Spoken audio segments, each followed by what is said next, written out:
Leadership is the exercise of power, and the development of leadership skills goes hand in hand with the development of power skills. My name is Stephan Schubert. I'm a professor of leadership and strategy at INSEAD. I help organizations to better align their strategy with leadership, for more grounded and engaging strategies, and for more effective strategy execution. My teaching covers the organizational behavior area, which includes leadership, teams, change, and culture. Many years of working with countless executives and organizations have got me interested in the role of power and its relationship with leadership.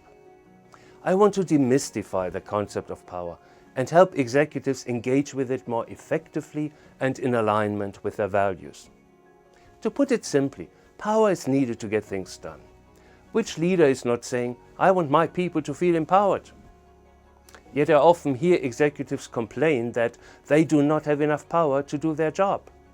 Complicated matrix structures, silos, or difficult colleagues who don't play ball all get in the way.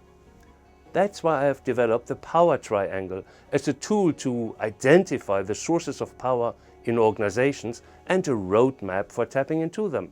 The power triangle locates sources of power in its three corners: the positional, personal, and the relational corner.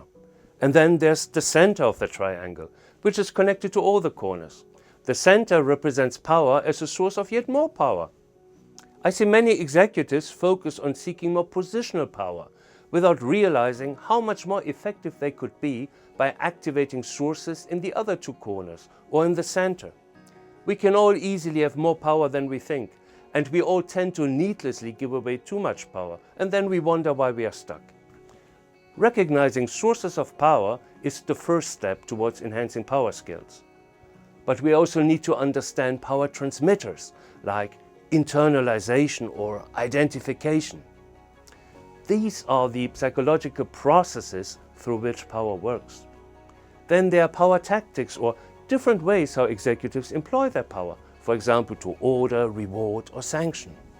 Power sources, transmitters, and tactics combine to produce different types of outcomes, such as commitment, compliance, and sometimes resistance.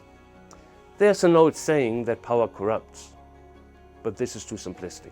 Let's rather say that in strong doses, power intoxicates, like a narcotic.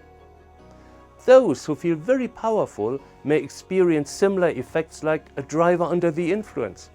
The horizon narrows, inhibitions are lifted. I call it the Napoleon syndrome.